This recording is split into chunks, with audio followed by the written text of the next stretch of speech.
Okay, guys, ready? Yep. Ready? Okay.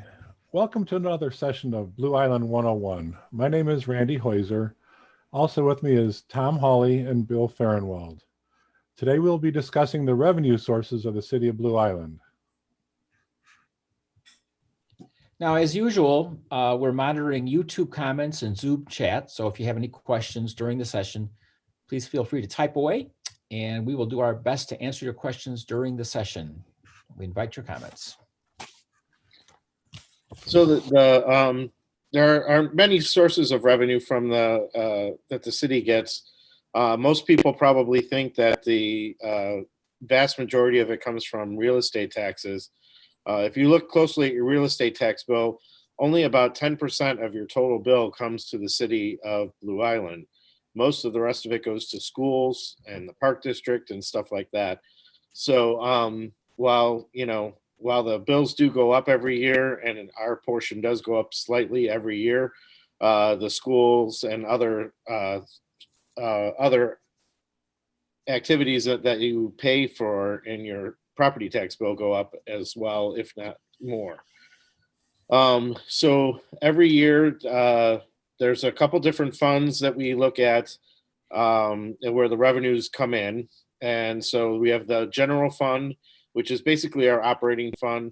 That's where all the money that we can use for day-to-day operations, salaries, and stuff like that for different to run the city for the most part come out of.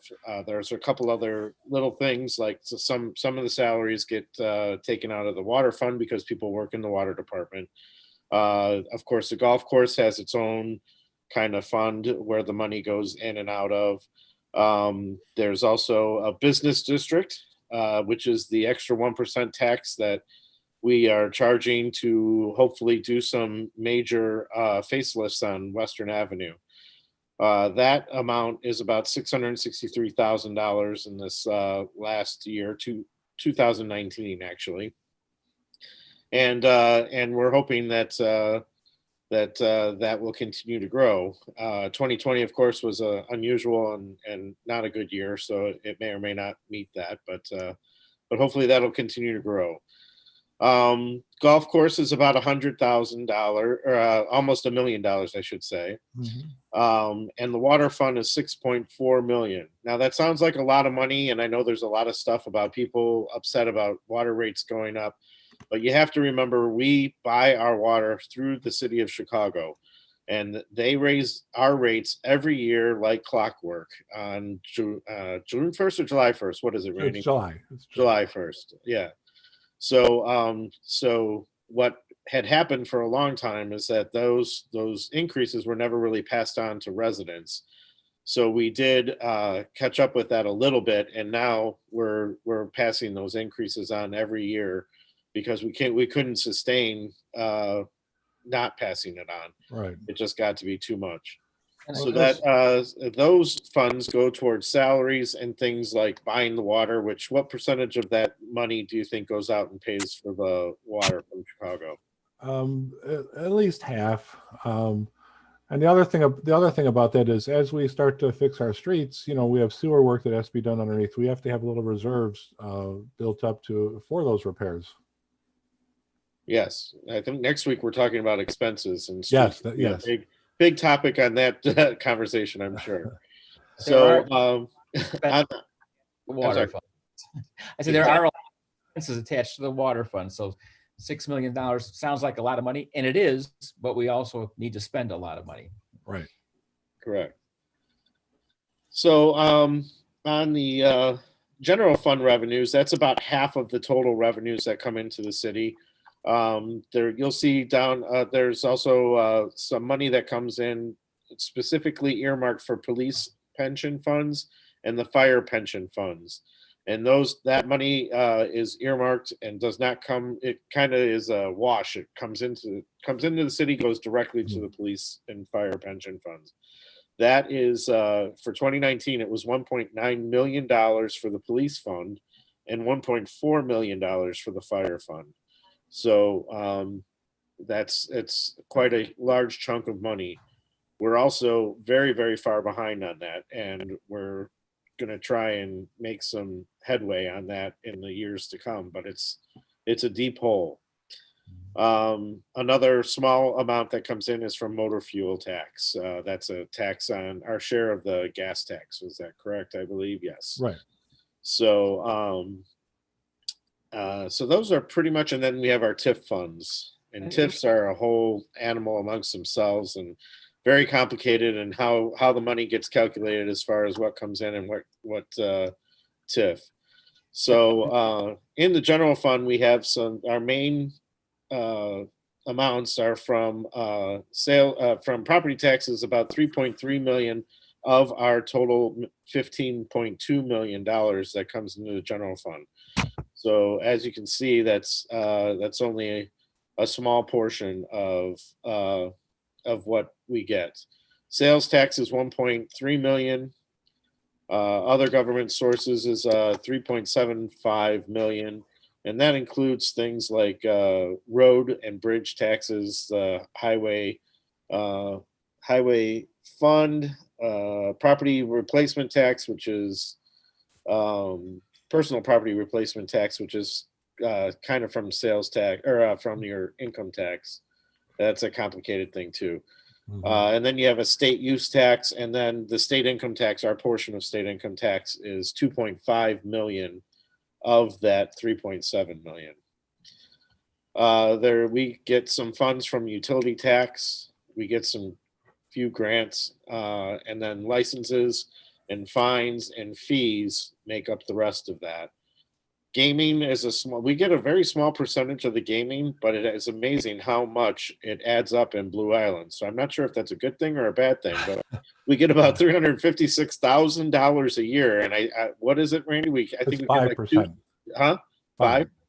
I thought it was like 2, but 5% of the winnings. So that means people are winning a lot of money here too. So anyways, Tom, one other thing that's going to be new coming up this year is the establishment also of the road fund, which I guess was that come into effect in April, Well, Randy? It doesn't come into effect at all. What has to happen is that was a non-binding referendum question. So the city council will have to take action and to put forth an ordinance to establish that fund. And then once it's established, then we'll have to appropriate funds to it. The voters did by what, 90%? 90%, right? For that. So I would assume we're going to follow the voters' wishes in this case. That's my plan, but It's my plan too. And it will start out small. We don't have a large funding resource for that yet, but that's a new fund, and it's important that we have that and that then we make a commitment to that, just as we are chipping away at, as Tom said, at the pension fund. We need to do the same thing for our streets and our roads. well, and exactly, to go do a little bit of history, the pension fund used to be paid for out of the general fund years ago. And like Blue Island wasn't alone in the fact that they didn't fund the pension adequately. So then the legislature stepped in and said, you will fund it through a levy where you don't get to even see it. And that's a good thing. We're starting to actually get some money in there. And the road fund, the perfect example is what happened last year. We had the city council did appropriate to do a road, and they were going to do in 2019. They were going to do Francisco and Edison. They ran into a little bit of a problem. They had to push that project forward to 2020. Great. If a road fund was established, or in the future when it is, that money that was appropriated in 2019 for the road fund, even though it hadn't been completed, would still be there to complete that project, as well as the current year appropriation. So, that money from 2019 just got absorbed into operations, and that's exactly why we need to have the road fund set up. And it's just good. It's just good practice when we start to, that's what makes most not-for-profits, that's why most not-for-profits in like the city have fund accounting, so you can put money set aside for the fund to be only used for those projects. exactly. So that's like the business development district is a fund. Mhm. And that is the advantage of setting up a fund, so it can accumulate cash and then it's there when it's time to be used. and it can't be moved and used for, it's generally speaking, it can't be moved and used for general operating expenses. Right.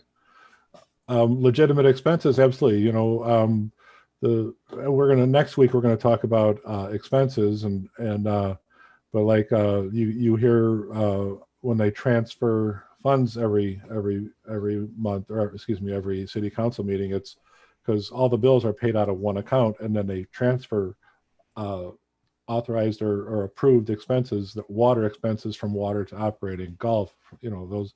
So anyway, we'll be talking about that next week. But yeah, the government accounting is pretty complex, and you know, it's hard to believe that the city of Blue Island sees so much money, but a lot of it is just comes from other sources that are just it's amazing when you look at it.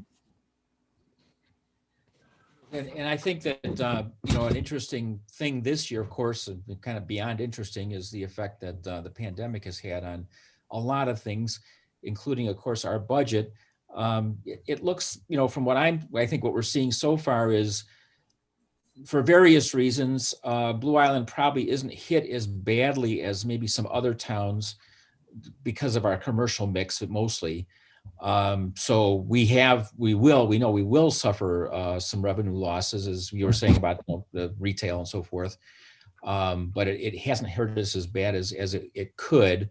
And you know, long term is a little harder to know, but at least I think we're able. That's one thing that we're probably able to manage okay, although money's tight in any event. But we don't have that challenge that some of the other towns do. Yeah, and I think what we're going to see, our real estate collection rate will go down a little bit. So we're likely to see a hit there. Tom mentioned about the other government sources. I think you're going to see our state income tax go down a little bit. I think you're going to see our personal property replacement tax go down a little bit. And like Bill alluded to, we're going to see our sales tax go down a little bit in the coming year. It's a never-ending challenge to appropriately balance the money, because we definitely could easily and appropriately spend more money than we do. So it's a challenge to make those decisions. Anyone else? Go ahead, Tom. And it's always a guessing game as far as how much money we're expecting to come in too. So that makes budgeting and appropriating difficult as well, because no one thought about COVID and when we were passing a budget in January of last year. So it's you know, it was just kind of a fluke thing, and you know, a recession can come out of nowhere and have a huge effect on revenues. So, and those are the years that it's good to have a little bit of a surplus if it's possible to sort of kind of help you through. But and speaking of which, something that happens often, didn't happen last year, was the tax anticipation warrant. Do we know if we're going to do that again this year or not? Yeah, we didn't have to. So some of that is through cuts, some of it is through conservative budget estimates, so that we didn't have to make hard decisions later on in the year. Our previous finance people were real optimistic with the forecasts, and this year I think you know, the council did a great job of keeping those forecasts grounded. So I think that's part of why, you know, we didn't spend money early in the year thinking we were going to be only X number of percent, you know, down. And so we did okay. We did okay this year. And there were some adjustments made absolutely, through the year too, because of COVID. Right. Okay. Either of you guys have anything else to add? I think you've given us a good overview, Tom. I really appreciate that. You're the CPA in the crowd, so that always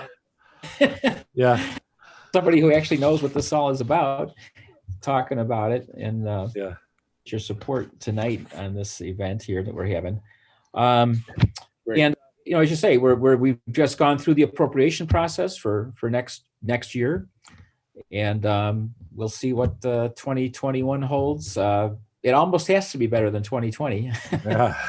Yeah, I hope so. I can't imagine it being worse. Either. I don't, that's not an option. Yeah. So, All right. Well, Bill, you want to wrap us up? For sure. So again, we are on most weeks, and if you'd like to, keep up to speed on what we're doing, and you're on YouTube, make sure you do hit the subscribe button on YouTube, and that way you'll get notifications about when our next Blue Island 101 will be. As well as you can also look at any past sessions. We've got a little library of them building up. So we cover various areas of city government so far, and next year we'll be getting into some more in-depth information and talking about the political landscape. So that's all coming up. All right. All right. So thanks for listening. We hope this session has been informative, and we look forward to seeing you next week when we're going to be talking about the expenses of the city.